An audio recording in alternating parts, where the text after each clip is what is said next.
Hello, welcome back to BlenderSushi Live Noding. In this episode, I'm gonna use animation nodes to generate like a 360 kind of dome camera that goes around and like a 3D objects.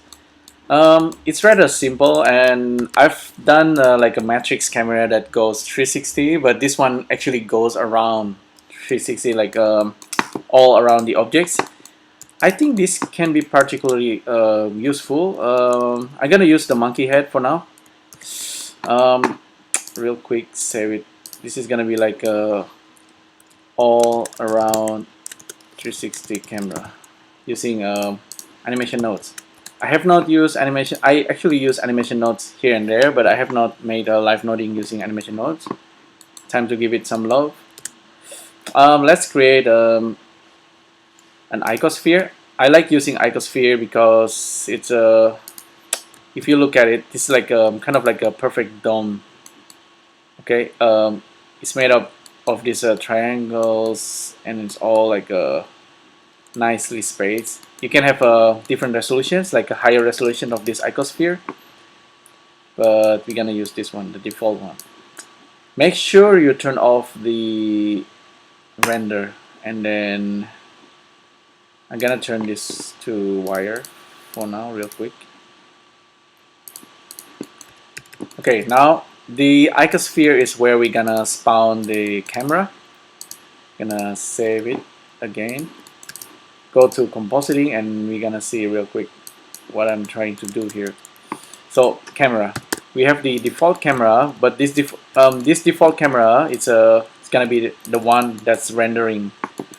We're gonna spawn like instance all this camera into this dome using animation nodes.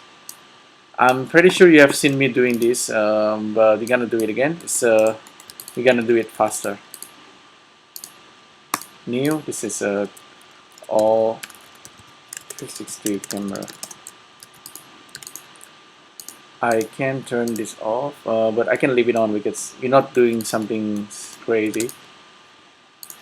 Object instancer, just grab this camera, and how many camera we don't know yet. It's depending on the points of this icosphere. Actually, I'm gonna turn this off, make it faster. Mesh in object mesh data. Let's grab this icosphere. Use workspace on. Use modifier on. Vertex location. This if I plug this into the instance, it will know how many it should create, how many camera. So if I debug this, actually I can see that it's 42 points of the icosphere. So we're gonna have like total of 43 cameras, but 42 is the one we instance the camera. And then we're gonna loop through all cameras and then place the camera in the position like that. Location is the vector location. I'm gonna create a vector list here so I can pipe in the point position of from the icosphere into the camera. So now all 42 cameras being instanced. We are actually nearly done, except that we need to point the camera into the monkey, right? Into the center. We can use the icosphere vector position actually for the rotations.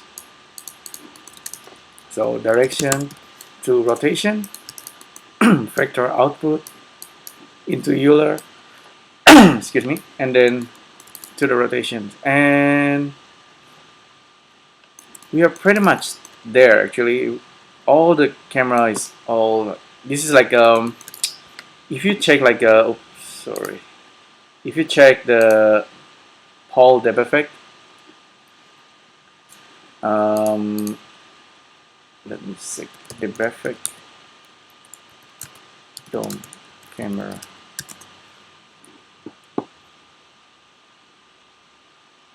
Okay, it's actually Debevec dome cameras. Now he made this setup. Okay, it's actually the same thing that we are doing here, except that he's using like the whole dome, and it's really super high res, and then it takes a lot of data of an object in the center, and then it captures all the the potential, like the possible light that illuminates the objects. It's using LED, and yeah, it's quite complex kind of a setup, but we can kind of recreate that, okay, with the monkey head here.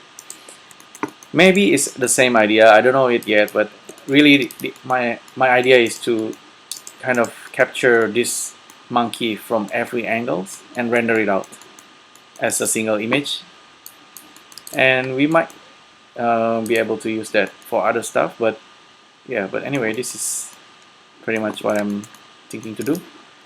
File, save as. Okay, the next thing we want to do is, instead of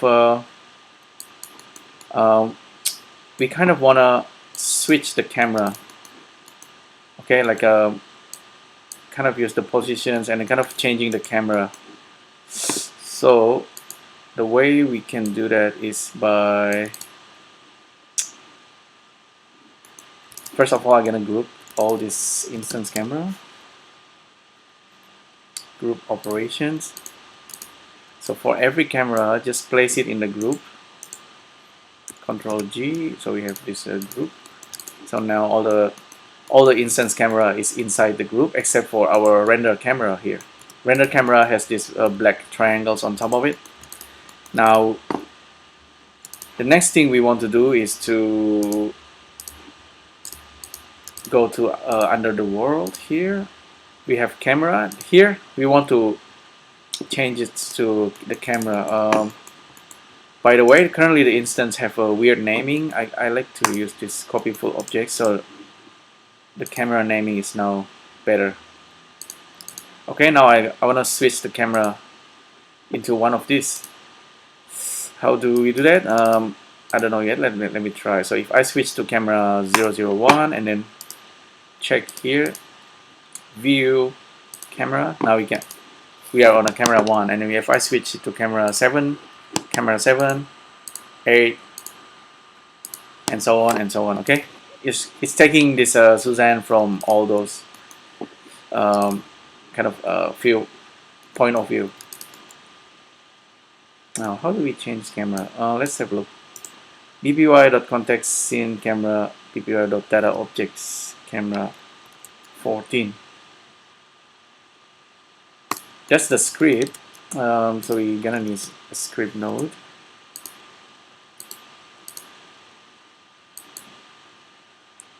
Create a new script. Name it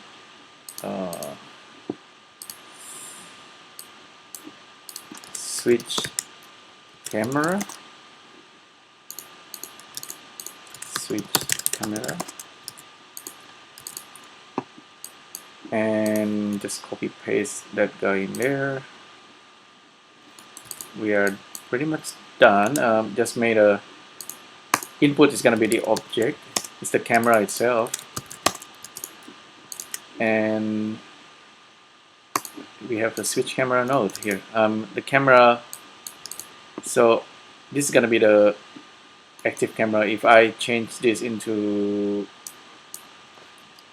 camera, what's gonna happen is whatever I put here, it's gonna change the camera. That's a very powerful feature of animation nodes. It's so easy to make this. Now we need to output our camera list, so I'm gonna create a object list here and then output all our cameras.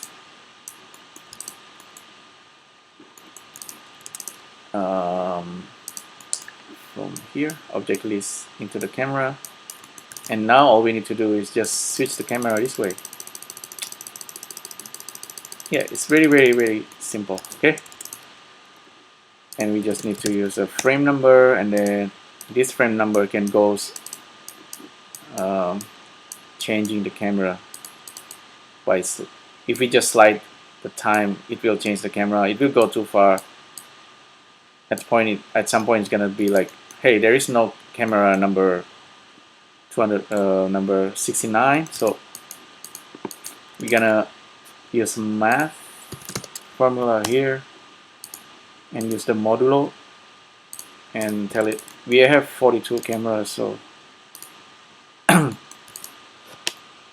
let's check it out. View, camera, and then check.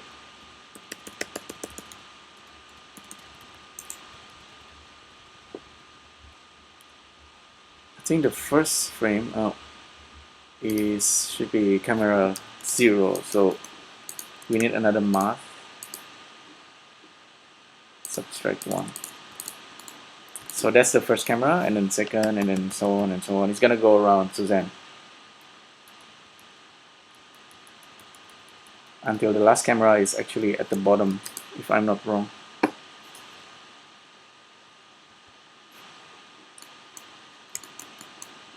What's the camera at the bottom?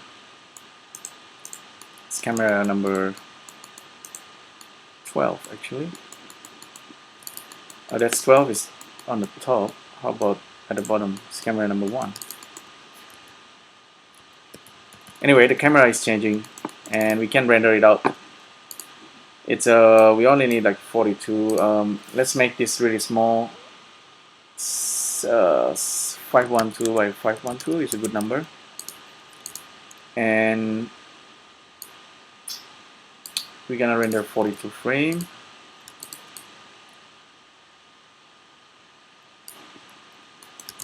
This Suzanne, let's check render from camera.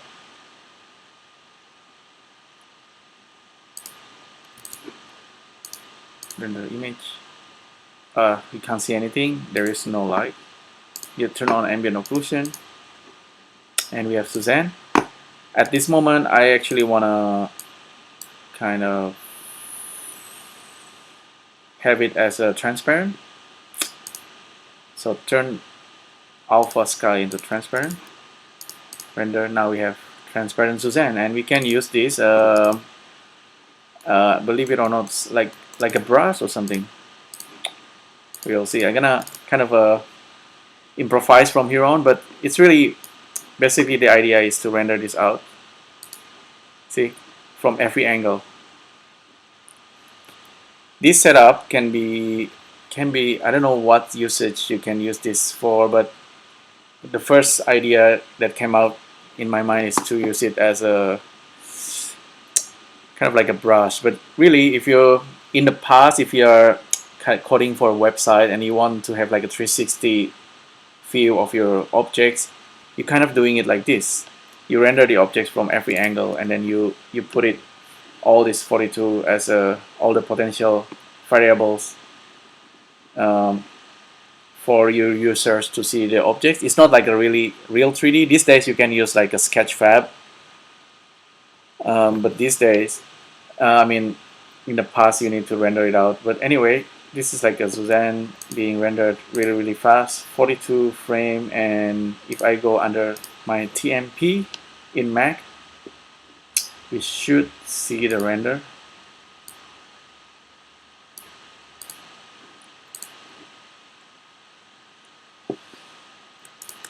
This is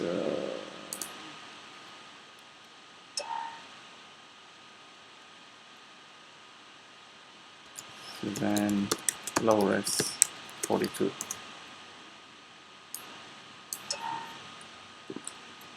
Now that we're done with it, let's open a new blend file, and really quickly I'm gonna switch to let's UV editing, and maybe actually I like this to be the properties. This guy to be the paint mode. New 2048 by 2048. And so we have this. We can zoom in, zoom out. The brush is the same. Strength 100%. Texture. This is the one that we need. Let's create a texture from image sequence and grab our Suzanne render.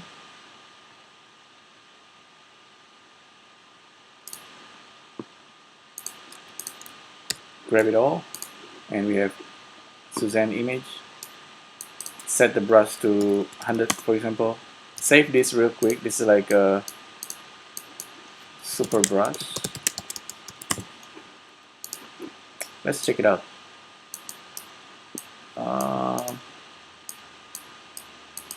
Okay, apparently because I'm using this color management called Film Like, I'm not seeing anything. There is actually some monkey hair there.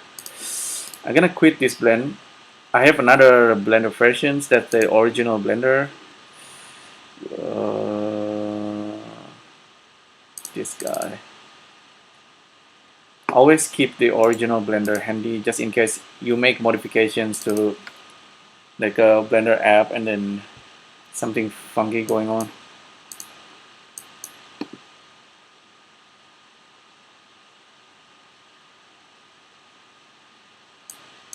Just wait for a few seconds.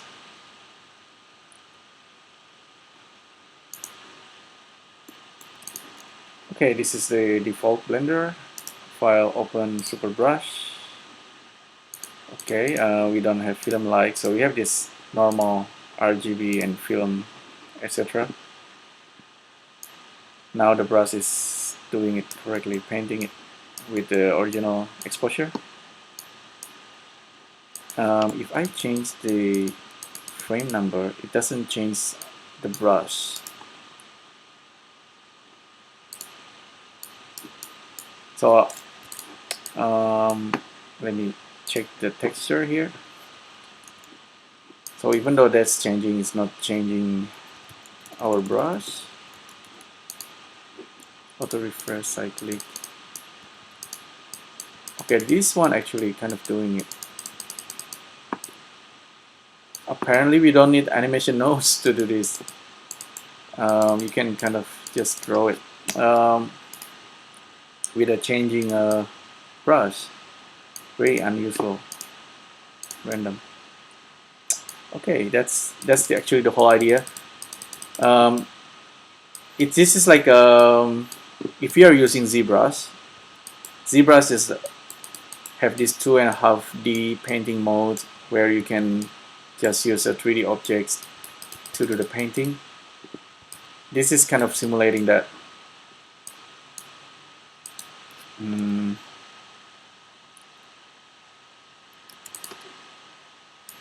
We slow down a little bit. Random rake and random angle. Tiling on. I think I like it to be okay. Few planes, good. And don't spawn it too fast. Paint stroke spacing 100%. Now we have like random Suzanne head. So this is what I mean. I mentioned it on my Twitter that we can have like unlimited number of Suzanne head. This is what I mean by it. You can have like billions or gazillions, billions of Suzanne head. It will never crash because this is just an image being stamped. But it looks like a 3D, right? It's like it's almost like ZBrush 2.5D paint mode. Have a bigger brush. Let's try to cover all this. 300. I think our canvas is rather large. But you can see as I'm kind of painting and I'm actually changing the timeline as well.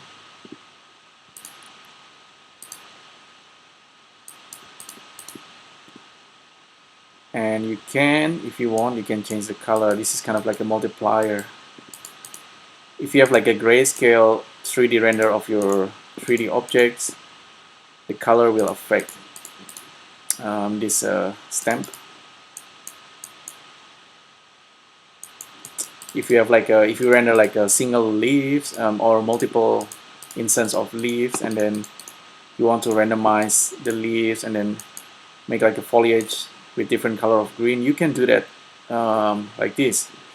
In my previous live noding, I've showed you that we can also use animation nodes to kind of help you to randomize the color here. In fact, but you can use gradient as well. Let's see, this is if we have like red and this is like blue, we can kind of blend them.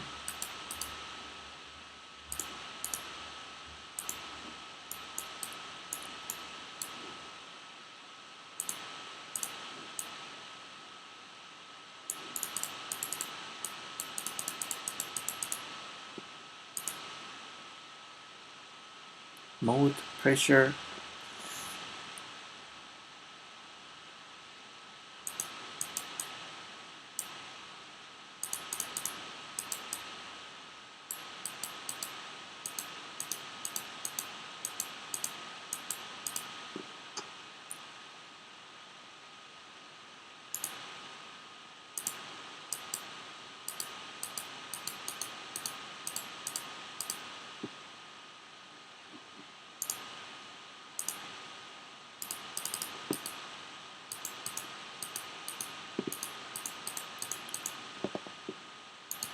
Brush mapping.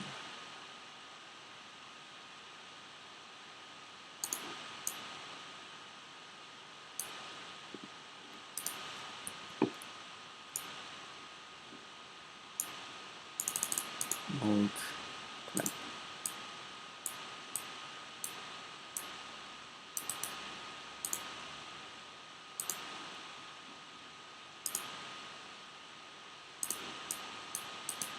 Yeah, I think I'm not 100% familiar with this brush. I can kind of continue on. This is very interesting. Let's keep using the blue color.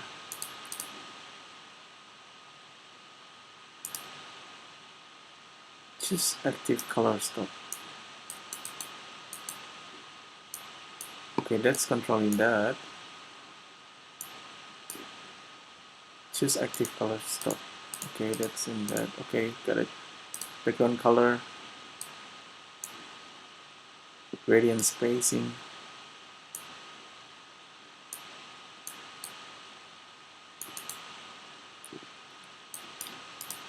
Maybe this.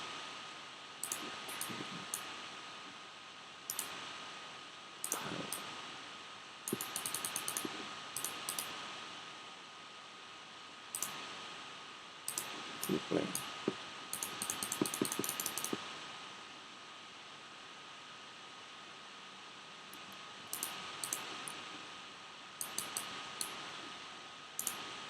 Currently we are using this color.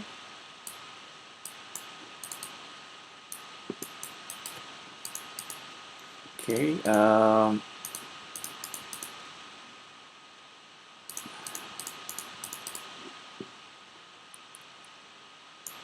supposedly using the gradient color.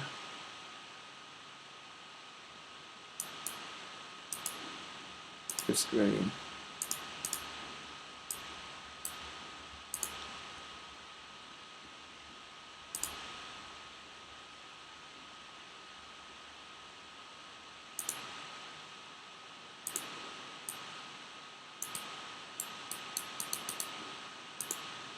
Maybe I need the stylus for that.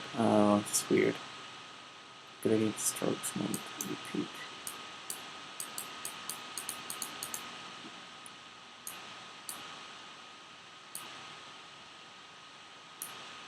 Maybe spacing should be less, and then as I make a stroke, it's changing color. There you go. That's a that's how it works. I think if I don't have this and this, it's a lot faster. It's always the case with the Blender, and I shouldn't have Safari. It's using the memory. As I make the strokes, it's changing the color of our brush.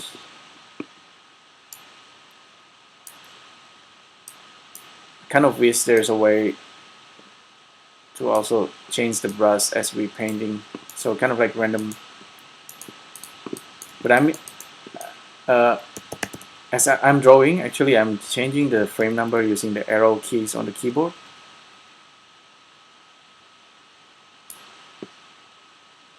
It seems to work as well.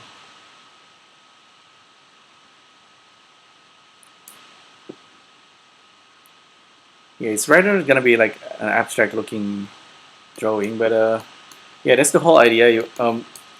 This is one way you can use the render that I did previously using the